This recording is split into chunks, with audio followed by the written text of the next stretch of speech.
नमस्कार। आप सुन रहे हैं कहानी गोल्ड। आइए सुनते हैं हम सबकी चहेती लेखिका मालती जोशी जी की लिखी कहानी मानिनी।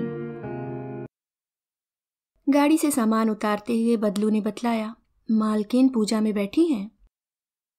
बरामदे की सीढ़ियां चढ़ते हुए एक पल को ठिठक कर हमने आश्चर्य से भरकर एक दूसरे को देखा। बदलू अगर कहता कि मालकिन ब्रिज खेल रही हैं या शिकार पर गई हैं या कि सो रही हैं दिन के 10 बजे भी, तब भी इतना आश्चर्य न होता। पर भाभी जी और पूजा, बात मन में एकदम बैठती ही न थी। सफ़र की थकान इतनी थी कि ड्राइंग रूम में आकर सोफे पर निढाल होकर पड़ रही। दुलारी ने चाय की ट्रे मेज पर लगा कर रखी और पंखा फुल स्पीड पर खोल दिया। तभी जाकर कुछ होश आया। लड़कियां पता नहीं कब कहाँ छिटक गई थी। मैंने सिर्फ 2 कप चाय बनाई, एक इनके लिए एक अपने लिए। चाय का पहला दौर समाप्त होते होते भाभी जी दरवाजे में प्रकट हुईं। श्रद्धा क्षमा दोनों उनके हाथों से झूल रही थीं। उनके कमरे में आते ही मैंने उठकर पांव छुए। उन्हें इस पागलपन से बड़ी कोफ्त होती थी, पर मेरा संस्कारी मन सिर्फ हाथ जोड़ देने से तृप्त नहीं होता था। हमेशा पीठ पर धौल जमाने वाला उनका हाथ इस बार कुछ थरथराता सा लगा। Old girl, you are looking quite maternal today, इन्होंने उनके दोनों कंधे पकड़कर कहा। देवर भाभी का अभिवादन इसी तरह हुआ करता था। उत्तर में भाभी जी ने इनके सिर पर हल्की सी चपत लगा दी और सामने वाली कुर्सी पर फैलकर बैठती हुई बोली, मड़ी केटली में कुछ छोड़ा हो तो 1 कप बना दे झटपट। दुलारी, बेबी लोगों को झाड़कर साफ करो और नाश्ता कराओ। लाख छोटी थी, पर श्रद्धा क्षमा इस आदेश को भली भांति समझती थी। चुपचाप दुलारी के पीछे चल दी। मैंने चैन की एक सांस ली और चाय बनाने लगी। उन्हें चाय का कप थमाकर मैं इत्मीनान से बैठी उनकी बातें सुनती रही। मेरी भूमिका हमेशा श्रोता की ही रही थी। मुझे उन लोगों की तरह खुलकर हंसना बोलना कभी आया ही नहीं। तटस्थ भाव से उन दोनों की बातें सुनते हुए मैंने लक्ष्य किया कि भाभी जी सचमुच बड़ी मैटरनल लग रही थी। वे वैसी ही लग रही थी जैसा मैं उन्हें हमेशा देखना चाहती थी। इसके पहले जब भी उन्हें देखती थी मन में एक कसक, एक ईर्ष्या सी उठती थी। कैसी हैं ये भाभी जी, साल के साल इन पर से गुजर जाते हैं और अपना कोई पदचिन्ह भी नहीं छोड़ते। उनके उस अम्लान रूप यौवन का रहस्य जानने की उत्सुकता को मैं बड़ी कठिनाई से दबा पाती थी। एक बार घर में मैंने उनके इस चिरनवीन सौंदर्य का जिक्र किया था तो दादी एकदम विफर पड़ी थी। हाय, उस शरीर ने झेला ही क्या है जो मैला होगा। औरत घर के लिए बच्चों के लिए तिल तिल खटती है जब ही न बूढ़ी होती है। दादी की बात शायद सच थी, लेकिन मुझे उनका स्वर अच्छा नहीं लगा था। भाभी जी को लेकर मेरे पीहर में बड़ी आलोचनाएं होती। हाय, मड़ी की जिठानी तो एकदम मर्दानी लगती है, चाची कहती। आंखों में नाम की शर्म नहीं है, मर्दों में ऐसे बराबरी से उठती बैठती है, बुआ भुनभुनाती। गनीमत थी कि भाभी जी मेरे रिश्तेदारों के सामने सिर ओढ़कर बड़ी शालीनता से पेश आती। मैंने भी ब्रिज क्लब की या शिकार पर जाने की बात उन लोगों को बताई नहीं थी, नहीं तो पता नहीं कितने कमेंट्स होते। दोनों पक्षों के आचार विचारों में जब बहुत ज़्यादा अंतर होता है, ऐसी ही मुसीबत हो जाती है। मड़ी बड़ी चुप चुप बैठी है, क्या सोच रही है? भाभी जी का ध्यान अब मेरी ओर गया। कुछ नहीं, पूरी रात का सफ़र था ना, इसी से सिर चकरा रहा है, मैंने हड़बड़ाते हुए कहा। देखा भाभी, पूरे रास्ते ड्राइविंग मैंने की है और चक्कर इसे आ रहे हैं, इन्होंने मुंह बनाकर कहा।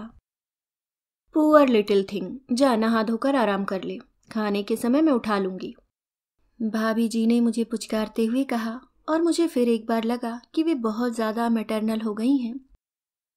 दूसरे दिन सुबह जल्दी ही आँख खुल गई। इनके कॉलेज की वजह से आदत जो पड़ गई थी, सुबह 6 बजे के बाद नींद ही नहीं आती थी। हाथ मुंह धोकर ठाकुर जी को प्रणाम करने गई तो देखा भाभी जी पूजा घर में पहले से बैठी हैं। सद्य स्नात चेहरे पर ऐसा प्रशांत भाव था कि डिस्टर्ब करने का मन नहीं हुआ। दूर ही से नमस्कार कर रसोई में चली आई। दुलारी सुबह की चाय की तैयारी में व्यस्त थी, मुझे उसने वहीं 1 कप बनाकर दे दी। भाभी जी रोज इतनी जल्दी उठाती हैं? चाय लेते हुए मैंने पूछा। नहीं जी, छोटे भैया मजाक बनाएंगे ताज से जल्दी निपट लेते हैं, दुलारी ने बतलाया। पर पहले तो कभी नहीं देखा, मैंने कल से संचित आश्चर्य को वाणी दी। बहू रानी उम्र बढ़त का है सो अपने आप भगवान याद आ जाते हैं। दुलारी का तर्क शायद ठीक था। ऐसे कितने ही लोगों को देखा जो जीवन भर घोर नास्तिक बने रहे थे, पर जीवन के संध्या काल में जिनकी भगवत भक्ति अचानक जाग उठी थी। लेकिन उन सर्वसाधारण लोगों में भाभी जी को भी गिन लेना मुझे नहीं रुचा। हर चीज को तर्क की कसौटी पर कसना उनकी आदत थी। अंधविश्वास और रूढ़िवादिता से तो उन्हें बेहद चिढ़ थी। मेरा उन्होंने कई बार मजाक बनाया था। दुलारी से तो उनकी झड़प हमेशा ही हो जाती थी। गवई गांव की वह लड़की अनेक सगुन अशगुन और दिन को दिन के फेर में पड़ी रहती। भाभी जी को अक्सर ही टोकती रहती, अमुक दिन नई साड़ी मत पहनो, अमुक दिन दक्षिण दिशा में मत जाओ, अमुक दिन लोहा जिन खरीदो। पर भाभी जी जब कारण पूछती तो उस क्यों का जवाब उसके पास नहीं होता था। हजारों लाखों लोगों की तरह उसने भिन्न मान्यताओं को सिर नीचा करके स्वीकार कर लिया था।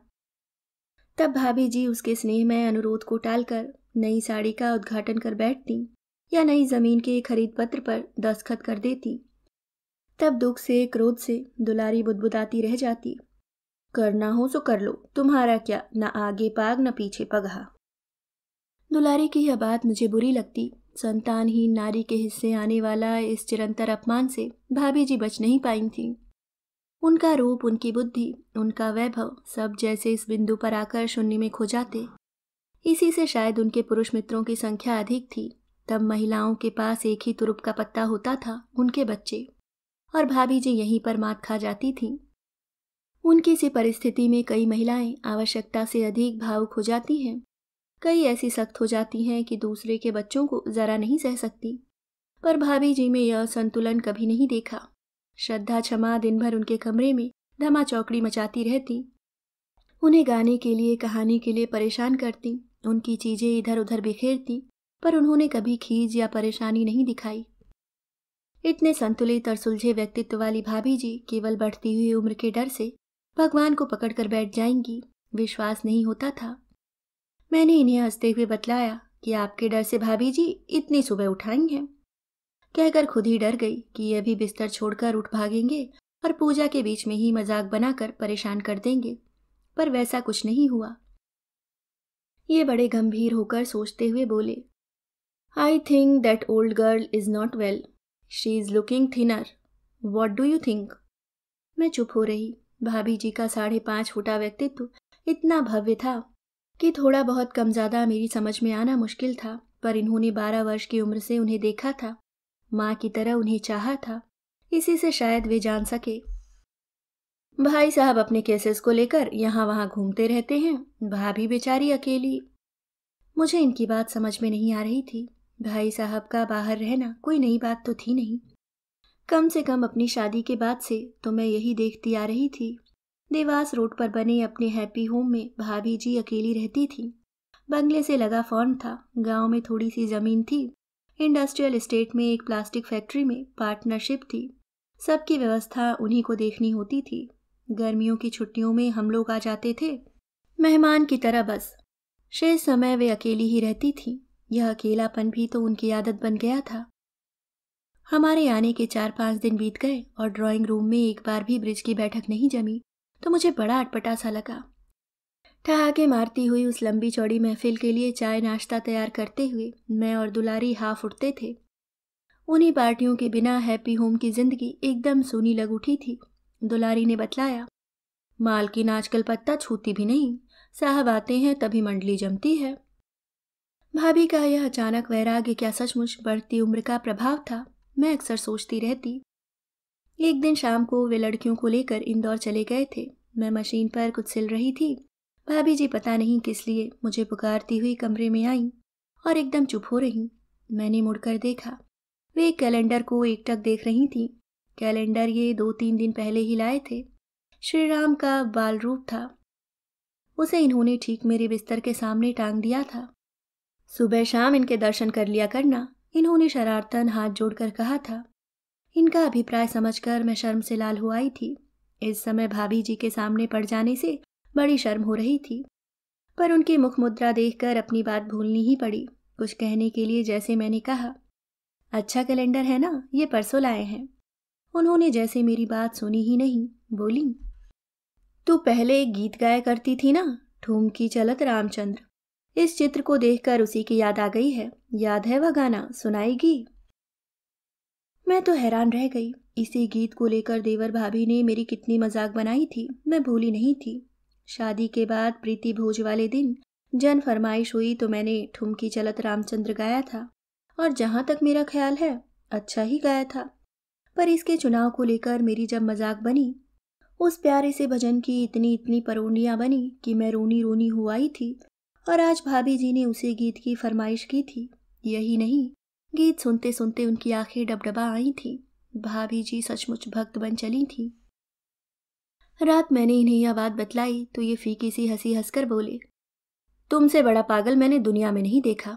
तुम क्या सोचती हो, भाभी जी ने उसे भजन के रूप में अप्रिशिएट किया तो और क्या। ये सिर हिलाकर चुप हो गए। कुछ देर अपने आप में ही वे रहे, फिर एकाएक बोले, तुमने देखा लॉन में झूला पड़ गया है? हाँ देखा, क्यों नहीं। मैं तो हमेशा यही सोचती थी कि इतना सुंदर बगीचा झूले के बिना एकदम अधूरा लगता है। अतुल भैया ने अपने बंगले के, लेकिन अतुल भैया के बंगले में जरा भी रुचि न दिखाते हुए मेरी बात काटकर इन्होंने कहा, तुमने मार्क किया नहीं होगा, ड्राइंग रूम की कॉर्नर टेबल वाली वह मूर्ति भी गायब है। अरे हाँ, तभी ना वह जगह कुछ बदली बदली सी लग रही है। अच्छा ही हुआ, क्या मूर्ति थी, देखने में भी शर्म आती थी। पता नहीं लोगों को ऐसी चीजों में क्या आर्ट नजर आता है। मैंने उस नग्न काष्ठ शिल्प की कल्पना मात्र से ही सिहरते हुए कहा, और वे खजुराहो के पेंटिंग्स भी नजर नहीं आए, और वे ग्लास जो पिछली बार भाभी प्रदर्शनी मेले से लाई थी वे भी इस बार नहीं दिखे। छी, क्या डिजाइन था। मड़ी, तुम्हारे मन में इन बातों का कोई सिग्निफिकेंस नहीं है? कैसा सिग्निफिकेंस? तुम्हारा तो बस भगवान ही मालिक है, इन्होंने खींचकर कहा। तुमने तो इस पर भी गौर नहीं किया होगा कि ऊपर वाली छत पर रेलिंग्स लगा दी गई है। जी हाँ, किया है, खूब गौर किया है। मैंने भी तुनक्कर कहा। भाभी जी ने कहा कि बच्चों के गिरने का डर होता है, इसलिए लगवा दी है। और ठीक भी है, मुझे खुद हमेशा डर लगा रहता था। क्या खाक ठीक है? कौन से बच्चे अब गिरने को हैं? श्रद्धा क्षमा क्या पहली बार आई हैं यहाँ? शायद भाभी जी आने वाले बच्चे के बारे में सोच रही होंगी। मैंने अकारण शर्म से लाल लाल पड़ जाते हुए कहा, लेकिन मेरी लाज भीनी मुखमुद्रा पर इन्होंने कोई ध्यान नहीं दिया। शून्य में निहारते हुए से बोल उठे, यही तो मैं सोच रहा हूँ, भाभी जी कौन से बच्चों के लिए सारा आयोजन कर रही हैं? मैं चौंकी। सचमुच भाभी जी कौन से बच्चों के लिए यह सारा आयोजन कर रही हैं? इन्होंने खुद ही तो बताया था कि भाभी माँ कभी नहीं बन सकेंगी। एक जरा सी दुर्घटना जीवन भर के लिए यह अभिशाप दे गई थी। शादी के पहले ही वर्ष में मातृत्व के अंकुर फूटे थे, पर सीढ़ियों से गिरने का निमित्त मात्र हुआ और सब कुछ समाप्त हो गया हमेशा के लिए। तब से भाभी जी मानो पहले सी रही ही नहीं। ताश, घुड़सवारी, शिकार, तरह तरह के शौक उन्होंने पाल लिए, और वे भी सारे मर्दाने, जैसे अपने नारित्व के अपमान का विधाता से बदला ले रही हूँ। भाई साहब भी तब से बस खाओ पियो मौज करो के कायल हो गए थे। कुछ लोग इस आघात से जीवन भर के लिए टूट जाते हैं, पर इस दंपत्ति ने इस दुख को बड़ी दिलेरी, बड़ी मस्ती के साथ झेला था। मन का सारा संचित स्नेह इन पर, अपने मुन्ना पर उड़ेल कर वे संतुष्ट थे। लेकिन निराशा आशा में भी बदली जा सकती है। चिकित्सा शास्त्र कितना आगे बढ़ गया है। अभी पिछले ही दिनों तो जबलपुर की हमारी पड़ोसिन की शादी के 18 साल बाद लड़की हुई है। सुनिए, मैंने इन्हें झकझोरते हुए कहा, ऐसा भी तो हो सकता है भाभी जी ने कोई ऑपरेशन करवाया हो और वह सफल रहा हो। मैं कुछ देर तक उत्तर की प्रतीक्षा करती रही, पर वे सोए ही रहे। सोने का नाटक भी कर रहे हों तो पता नहीं, पर मेरे मन में उठती शंकाओं का तूफान रात भर मुझे जगाए रहा। उसके 5-6 दिन बाद सिनेमा जाने के लिए हम लोग तैयार हो रही थीं। मेरे स्टॉक की सारी साड़ियों को डिस्कार्ड करने के बाद भाभी जी ने अपना वार्डरोब खोलने के लिए कहा। यह कोई नई बात नहीं थी, साड़ियों की उन्हें क्रेज थी, और वे हमेशा अपनी मड़ी को गुड़िया की तरह सजाकर ले जाना चाहती थीं। साड़ियों का ढेर उलटते पुलटते एक बाबा सूट हाथ आ गया, क्रेमिलन पेंटिंग किया हुआ। एक नाव में 2 बच्चे बैठे हुए थे। यह आपने किया है? मैंने बड़ी उत्सुकता से पूछा। अरे अरे, इसे क्या कर रही हो? वे जूड़ा बांधते बांधते ड्रेसिंग टेबल से उठाई और करीब करीब छीन कर ही वह सूट मेरे हाथ से ले लिया। मैंने बहुत अपमानित अनुभव किया। सूट रखने के लिए उन्होंने जो कप्पा खोला उसमें और भी सूट्स की झलक मैंने देखी, साथ ही चाबी वाले खिलौने भी। निश्चय ही ये खिलौने मेरी बच्चियों के लिए नहीं थे, नहीं तो इतने दिन अलमारी में बंद न रहते। तो फिर ये किसके लिए थे? वे कपड़े, वे खिलौने, वह झूला, यह सब किसके लिए था? उस रात अपना कुतूहल दबाए रखना मेरे लिए असंभव हो गया। ये बड़ी गंभीरता से मेरी बात सुनते रहे। उनके माथे पर सलवटों की भीड़ बढ़ती जा रही थी। मेरी बात समाप्त हो जाने के बाद भी बड़ी देर तक मुझे निहारते रहे, इतने कि मुझे संकोच हो आया। मड़ी, मैंने प्रश्नार्थक नज़रों से देखा भर। मेरी एक बात रखोगी? कहिए तो। मना तो नहीं करोगी? स्वर में अजीब सा अनुनय।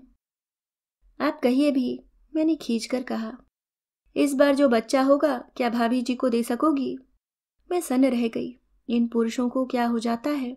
बच्चे देने की बात ऐसे कहते हैं जैसे घर की कोई चीज उठाकर दे देनी है। 9 महीने कैसी कैसी मुसीबतें उठाकर वह जीव पाला जाता है, इन्हें क्या पता। तुमने मेरी बात का उत्तर नहीं दिया मड़ी, इन्होंने अधीर स्वर में पूछा। अगर लड़का हुआ तो? मैंने कांपते स्वर में कहा। तो क्या हुआ, घर ही में तो रहेगा, कहीं दूसरी जगह तो देना नहीं है। अच्छा जाने दो, लड़का नहीं देंगे, पर लड़की हुई तो तब दे सकोगी? मेरा मन रो उठा। लड़की क्यों दे दूंगी? वह तीसरे नंबर पर जन्म लेगी इसलिए? क्या वह भी श्रद्धा क्षमा की तरह मेरे रक्त मांस का अंश नहीं होगी? अधिक सोचना मेरे लिए असहाय हो गया। खींचकर मैंने कहा, बात मैंने कहाँ शुरू की थी और आप उसे कहाँ ले आए? भगवान चाहेगा तो ऐसी नौबत नहीं आएगी। भाभी जी को किसी का बच्चा नहीं लेना पड़ेगा, मुझे विश्वास सा हो गया है। तुम्हारा विश्वास अगर सच में बदल जाए तो वह सबसे ज्यादा खुशी की बात होगी, पर मेरे मन में दूसरी ही शंका उठ रही है। मुझे रह रहकर भाभी जी के लिए डर हो आता है। डर? कैसा? मैं आंखें फाड़े उन्हें देखती रही। मुझे लगता है उनका इमोशनल ब्रेकडाउन हो रहा है। हमेशा वो शो ऑफ करती रही हैं कि वे बहुत खुश हैं। संतान का अभाव उनके लिए कोई महत्व नहीं रखता। पर यह तो प्रकृति के विरुद्ध लड़ना हुआ ना। उनके सबकॉन्शियस में कहीं गहरे यह बात हमेशा से रही होगी। बढ़ती उम्र के साथ अब अपने ऊपर उतना नियंत्रण नहीं रह गया, इसलिए वे सारी सुप्तिक्षाएं सतह पर आ गई हैं। अपनी कल्पना ही में उन्होंने एक सृष्टि रच डाली है और उसी को लेकर वर्तमान को भूल जाना चाहती हैं। मैं विस्फारित नेत्रों से उन्हें देख रही थी। स्थिति का यह पहलू मेरे दृष्टिपथ पे कभी आया ही नहीं। पति के लिए पहली बार मन में उतनी श्रद्धा हुई। व्याकुल स्वर में पूछा, लेकिन इसका अंत क्या होगा? Mental hospital. आखिर अपने को कोई कितने दिन तक छल सकता है? मैं स्पष्ट देख रहा हूं कि वे अंदर ही अंदर गली जा रही हैं, जली जा रही हैं। कहीं से एक बच्चा लाकर उनकी गोद में डाल देना बहुत जरूरी है, नहीं तो जीवन का यह खालीपन उन्हें खा जाएगा। अब के भाई साहब आए तो आप उनसे कहिए। छी, पागल हुई हो? इतनी नाजुक बात मैं उनसे कह सकूंगा? कहना होगा तब हिम्मत करके भाभी से कहूंगा। नाराज भी हो लेंगी तो कोई बात नहीं, पर भाई साहब से मैं तो सोच ही नहीं सकता। उस रात देर तक हम लोग बातें करते रहे। बातें ये कर रहे थे, मैं तो केवल सुन भर रही थी। और मेरी आंखों के सामने 19-20 साल की नववधू के रूप में भाभी जी का चित्र साकार हो रहा था। 12 वर्ष का किशोर देवर उनका पल्ला एक पल को भी नहीं छोड़ता। लाड़ दुलार की स्नेह ममता की ऐसी दृष्टि उस मातृहीन बालक पर होती रही कि आज 22 वर्ष बाद भी, 2 बच्चे के पिता का पद पाने के बाद भी भाभी उसके लिए माँ ही बनकर रह गई हैं।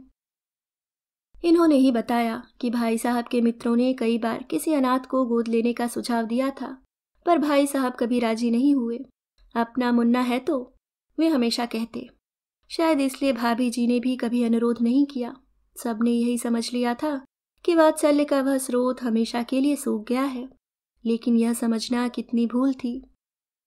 दिन इसी तरह बीत रहे थे। सैर सपाटे, सिनेमा, गपशप, कहीं कुछ कमी नहीं थी, पर मैं खूब जानती थी कि इनका मन किसी में भी नहीं है और कार्यक्रम इनके लिए मात्र फॉर्मेलिटी रह गए थे। भाभी की आंख बचाकर जब भी उनके चेहरे की ओर देखते तो इनके अपने चेहरे पर अपार करुणा छा जाती। उस दिन दोपहर को बैठे बैठे बोर हो गए तो भाभी जी ने कहा, चला मुन्ना, स्पेलोडोन खेलेंगे। ये चुपचाप उठकर बोर्ड और कॉइन निकाल लाए। भाभी जी के बेडरूम में ही खेल जम गया। वे बोली, बड़ा प्रोफेसर बनता है, मुझे हरा के देख। स्टैक से खेलना है, इन्होंने चुनौती दी। हाँ, लेकिन रेट अपना बड़ा होता है। तुम्हें हरा दूं तो एक साड़ी ले देना। बस सिर्फ साड़ी? हाँ, वह भी जानकी लाल की दुकान से। मड़ी तू गवाह रहना, एक साड़ी कमीशन में तुझे भी मिल जाएगी। मैं टेबल क्लॉथ काट रही थी। मैंने चुपचाप सहमति सूचक गर्दन हिला दी। और भाभी, अगर मैं जीत जाऊं तो तुम्हें एक एम्बेसडर खरीद देंगे, कार नहीं जूता। हम दोनों देवरानी जिठानी खिलखिलाकर हंस पड़े, पर ये उसी गंभीरता से बोले, नहीं भाभी, अगर मैं जीत जाऊं तो आपको मेरी एक बात रखनी होगी। कौन सी? जो मैं कहूंगा वही। अरे वाह, ये तो ब्लैक चेक पर दस्तखत करने जैसा हुआ। खैर, तुम्हारी शराफत पर भरोसा है हमें, भाभी जी ने कहा और वे खेल में जुट गए। मेरा ध्यान अपनी कढ़ाई में था, फिर भी मैं देख रही थी कि भाभी जी खेल को खेल समझकर खेल रही थी, पर ये जैसे किसी निश्चय के साथ एक एक कॉइन उठा रहे थे। एक एक शब्द बनाने से पहले इतनी इतनी देर सोचते, मानो स्पेडेलोन न हो, शतरंज हो। 1 घंटे की बोरियत के बाद खेल खत्म हुआ। ये जीते थे और काफी अंकों से। इन्होंने भाभी जी की ओर देखा, पर उसमें विजय की चमक नहीं थी। मैं चाय बना लाऊं? मैंने अपनी घबराहट को छिपाते हुए कहा। अरे, इतनी धूप में कौन चाय पिएगा? फ्रिज से ऑरेंज निकाल कर ले आ। भाभी जी कहती रह गईं, पर मैं भागी सीधी रसोई की ओर। थोड़े से पापड़ तले, चिप्स तले, टोमेटो सॉस निकालकर ब्रेड के सैंडविच बनाए, फिर चाय बनाकर इस ढेर सारे नाश्ते के साथ कमरे में प्रवेश किया। कमरे में देखा विस्फोट हो चुका था और उसके आघात से स्तब्ध दोनों मौन बैठे थे। ये खिड़की के पर्दे हटाकर बाहर की चिलचिलाती धूप में झुलसते लॉन को देख रहे थे। भाभी जी स्पेलोडॉन के अक्षरों को करीने से जमाकर डिब्बे में रख रही थीं। मैंने हौले से स्टूल खिसकाकर उस पर चाय की ट्रे रखी, पर कमरे की निस्तब्धता में वह आवाज भी भारी लग उठी। भाभी जी ने सिर उठाकर देखा। एक अजाना दुख उनके चेहरे पर आकर ठहर गया था, पर दूसरे ही क्षण चेहरा निरभ्र आकाश की तरह साफ हो गया। बाप रे, इतना नाश्ता! मुन्ना देख तो, तली हुई चीजें बहुत खाने लगी है तू आजकल। मुझे तो पता ही नहीं था, अभी इसने बताया। यू इम्पेशेंट फूल्स, छुटकी को 5 साल की तो होने देते।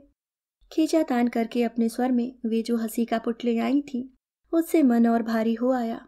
जैसे तैसे चाय गटक कर ये उठ खड़े हुए और बोले, जरा सिटी तक जा रहा हूं, कुछ काम तो नहीं है?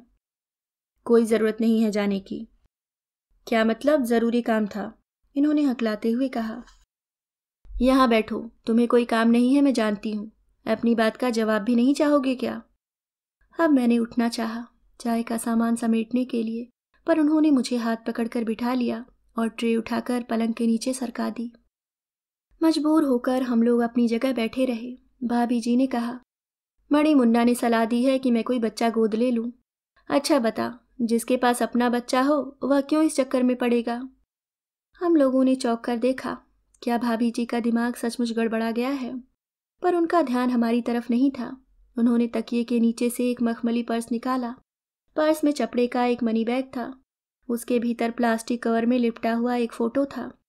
फोटो निकालकर उन्होंने हमारे सामने किया। 1.5-2 साल के बच्चे की फोटो थी, एकदम बाल कृष्ण की तरह। घुंघराले बाल, बड़ी बड़ी आंखें, छोटे छोटे होंठ और उनमें से झांकते हुए नन्हे नन्हे दांत। यह कौन है भाभी? मैंने सांस रोककर पूछा। यह तुम्हारे भाई साहब का लड़का है, भाभी ने शांत स्वर में कहा, पर बात जैसे उबलते तेल की तरह कानों में जा पड़ी। फटी फटी आंखों से बस फोटो को निहारते ही बन पड़ा। तुमने पूछा नहीं इसकी माँ कौन है? उन्होंने फिर उसी शांत स्वर में कहा। फिर हम लोगों को चुप देखकर खुद ही बोल उठी, इसकी माँ है रानी केशव देवी। रानी केशव देवी? मेरे अवचेतन में वह सुंदर सौम्य चेहरा धीरे धीरे उभरने लगा था। उनका नाम पहली बार नहीं सुना था। वे भाई साहब के मुवक्किलों में से थीं। छत्तीसगढ़ की किसी छोटी मोटी जागीर से संबद्ध थी। छोटी उम्र में विधवा हो जाने पर देवरों ने मिलकर सारी जागीर हथिया ली थी। पिता के आश्रम में ससुराल के वैभव को भूलती जा रही थी कि पिता भी चल बसे। भाइयों ने दहेज की जमीन पर भी उनका हक मानने से इनकार कर दिया। तब से बेचारी अदालतों और वकीलों के दफ्तरों के चक्कर काटती हुई सुप्रीम कोर्ट तक पहुंच गई थी। दिल्ली के एक सुविख्यात एडवोकेट के साझे में भाई साहब उनका केस लड़ रहे थे। पहले पहल नाम सुना था तो हम लोग बहुत हंसे थे, पर एक बार वे भाभी से मिलने आई थीं, तब उन्हें देखा था। उनका निराभरण सौंदर्य देखने वालों को बांध लेता था। बातचीत भी अत्यंत सौम्य और शिष्टतापूर्ण थी। राजघराने की छाप उनके प्रत्येक पदन्यास में थी। अपने को छोटा किए बिना विनयशील कैसे हुआ जाता है यह उन्हें देखकर पता चलता था। और यही रानी केशव देवी भाई साहब के बच्चे की माँ है। अपनी विचार तंद्रा से उबर कर मैंने देखा, ये कभी के उठकर जा चुके थे। भाभी जी उस चित्र की ओर टकटकी लगाए देख रही थीं। यह कैसे संभव है भाभी जी, यह कैसे हो सकता है? मैंने बच्चों की तरह मचल कर कहा। मेरी डबडबाई आंखों को देखकर भाभी जी ने मेरा सिर अपनी गोद में ले लिया। इसमें असंभव क्या है मड़ी? क्या दुनिया में ऐसा कभी होता नहीं? दो एकाकी आत्माएं एक दूसरे के संपर्क में आती हैं तो हमेशा यही होता है। आपको गुस्सा नहीं आता? आपका खून नहीं खौल उठता? मैंने हैरानी से कहा। किस पर गुस्सा करूं? रानी पर। उस पर क्या गुस्सा करूंगी? जो मैं नहीं दे सकी वह दान देकर वह तो चली गई। चली गई कहाँ? वहीं जहां दुखी मनुष्यों को शांति मिलती है। पुत्र जन्म के आनंद से लोकलाज का डर ज्यादा बड़ा था। बेचारी उसे सह नहीं पाई। और तेरे भाई साहब पर क्या नाराज होंगी मैं? मड़ी, समर्पण के लिए उत्सुक नारी को जो लोग लौटा सकते होंगे वे देवता होंगे। पुरुष इतने निष्प्रिय नहीं होते। दार्शनिक अंदाज में उन्होंने कहा। उफ, आप कितनी शांति से भरी बातें सोच सकती हैं। मैं होती तो दुख से, ईर्ष्या से जल ही जाती। मेरे स्वर में बला की उत्तेजना थी, पर भाभी जी ने उसी शांत स्वर में कहा, यह शांति क्या एक ही दिन में पाई है? पगली, कितनी रातें जागकर काटी हैं, कितनी बार आत्महत्या करने को जी चाहा है, कितनी ही बार घर छोड़ने को पांव उठे हैं, लेकिन जिसे तन मन से चाहा है उसका मोह इतनी आसानी से कहीं छूटता है? तब याद आए थे ठाकुर जी। सुना था उनमें अपने को लीन कर देने से शांति मिलती है, संतोष मिलता है। सोचा चलो यही सही। पर वहाँ ठाकुर जी के स्थान पर उसी की मूर्ति नजर आने लगती है। धूप दीप नैवेद्य कुछ भी याद नहीं रहता, बस उसी को देखती रहती हूँ। उसी को किसको? पर भाभी जी ने जैसे मेरा प्रश्न सुना ही नहीं, बोलती चली गई। बस एक बार ही तो देखा था तब उसे। तब उनके स्वभाव में एकाएक बदलाव आ जाने से मैं चिंतित हो उठी थी। पति का मन घर से बाहर चला गया है यह जानने के लिए पत्नी को किसी विशेषज्ञ से सलाह नहीं लेनी पड़ती। उनकी उदासीनता का सुराग लेते हुए पहुंच गई थी मैं महाकालेश्वर मंदिर के पास की उस गली में। महाकालेश्वर, ये अपने उज्जैन वाले? हाँ, वहाँ एक सीलन भरी गंदी सी गली में अपना लाल छिपा रखा है उन्होंने। रानी की बूढ़ी दाई उसके पास रहती है, उसी से सारा इतिहास मालूम हुआ। भाई साहब को पता है? नहीं, मैंने ही बताने के लिए मना कर दिया था। बेचारे सारी बात इतनी गुप्त रखना चाहते हैं, सो चुप ही रही। यह कहकर वे एक सूखी सी करुण सी हंसी हंस दी। मुझे तो उनकी ओर देखने की हिम्मत नहीं हो रही थी। वे अपने से ही बोले जा रही थीं। वहाँ उस गंदी सी जगह में उसे डाल रखा है और यहाँ यह इतना बड़ा घर सूना पड़ा है। कहते हुए उन्होंने सख्ती से अपने होंठ भींच लिए, शायद रुलाई रोकने के लिए। मैं उठ खड़ी हुई। कमरे में अंधेरा घिराया था। मैंने स्विच के लिए हाथ बढ़ाया ही था कि वे बोली, अभी अंधेरा ही रहने दे, और देख, मुन्ना को तो तू जरा ठीक से समझा देना। बेचारा अपने भाई साहब को बहुत चाहता है। अंधेरे में उनकी आवाज़ ऐसे लग रही थी जैसे बहुत दूर से आ रही हो।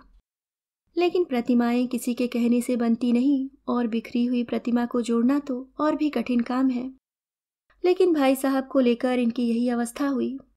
बचपन से जिन्हें देवता समझ मन मंदिर में ऊंचा सा आसन दे दिया था, उसके विषय में यह अविश्वसनीय तथ्य इन्हें बुरी तरह झकझोर गया था। अंदर ही अंदर जैसे ये एकदम टूट से गए। भाभी जी के लिए जब तक इनका मन चिंतित था तो ये मुझसे भी कभी कभार कुछ कहकर मन हल्का कर लेते थे। पर भाई साहब को लेकर इनके मन में जो व्यथा थी, आक्रोश था, उसमें ये किसी को साझीदार नहीं बनाना चाहते थे। दिन भर किसी रूठे हुए बालक की तरह गुमसुम अपने में खोए रहते। और भाभी जी उन्हें वही ट्रीटमेंट दे रही थी जो एक माँ अपने रूठे हुए बच्चे को देती है, अर्थात खाने पीने की व्यवस्था में कोई कसर नहीं। पर एक बार भी रूठने का कारण नहीं पूछा गया। मैं इस औरत को देखकर हैरान थी। कौन कह सकता था कि यह अपने मन में ज्वालामुखी छिपाए है। उसी उत्साह से घर गृहस्थी की, जमीन जायदाद की, छोटी मोटी बातों की खोज खबर ले रही थी। भाई साहब की हर चिट्ठी पर पहले की ही तरह पुलकित हो रही थी।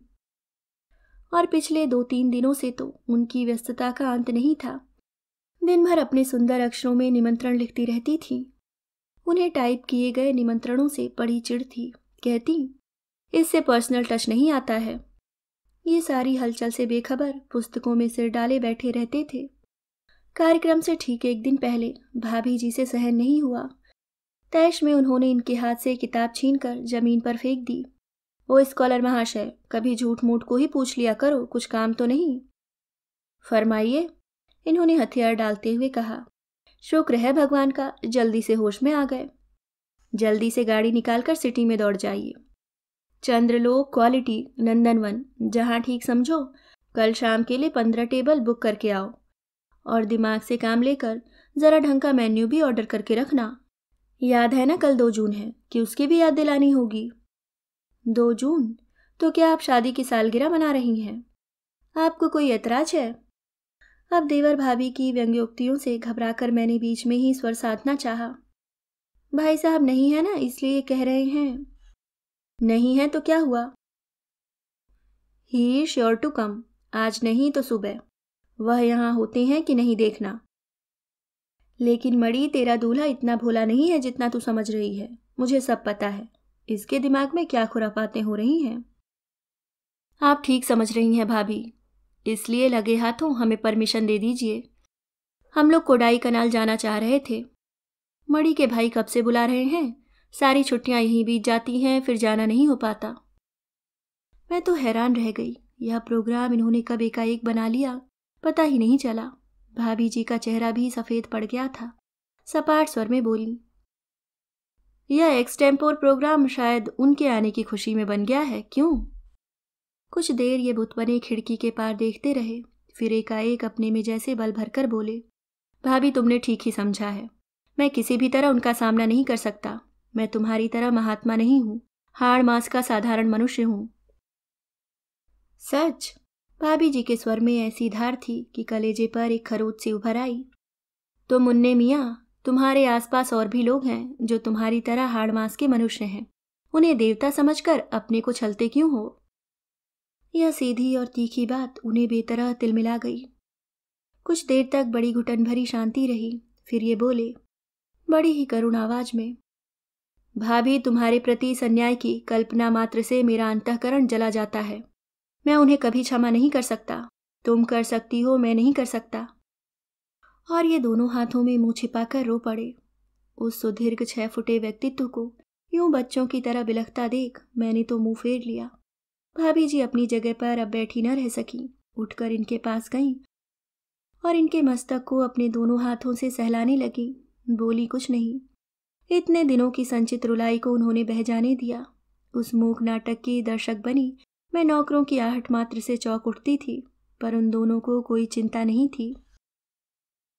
इन्हें संभालने में कुछ देर लगी। वे उतनी देर वहीं उनके पास खड़ी रहीं, फिर अपनी कुर्सी पर बैठते हुए बोली, मुन्ना, उन्हें क्षमा करना क्या इतना कठिन है? उनका अपराध क्या इतना बड़ा है?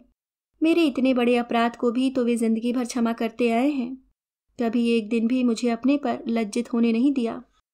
इस बात को क्या एकदम ही भूल जाना होगा? हम लोग ठगे से उनकी ओर देखते रह गए। अपनी संतानहीनता को वे इतना बड़ा करके देखती होंगी, हमें नहीं मालूम था। सच तो यह था कि हमें उनके विषय में जो भी मालूम था वह कितना थोड़ा, कितना अधूरा था। उसका आजकल पल पल पर अनुभव हो रहा था। अश्रु विगलित कंठ से इन्होंने कहा, भाभी, अपने को बहलाने के लिए तुम कितनी ही बड़ी बड़ी बातें कर लो, पर मेरी आंखों को तुम धोखा नहीं दे सकती। यह दुख, यह संताप लेकर तुम अंदर ही अंदर घुलती जा रही हो। मैंने जिस दिन घर में पांव दिया उसी दिन जान लिया था कि ऑल इज नॉट वेल। चाहो तो मड़ी से पूछ लो। लेकिन मुझसे किसी ने कुछ नहीं पूछा। वे बोली, मेरे दुख का कारण जानना चाहता है ना, तो 2 दिन ठहर जा, अपनी आंखों से भाई साहब को देख लेना। बाहर वालों के लिए तो वे वही पहले जैसे अक्खड़ और मौजी प्राणी हैं, पर मुझे पता है उनमें पुराना कुछ भी नहीं रह गया है।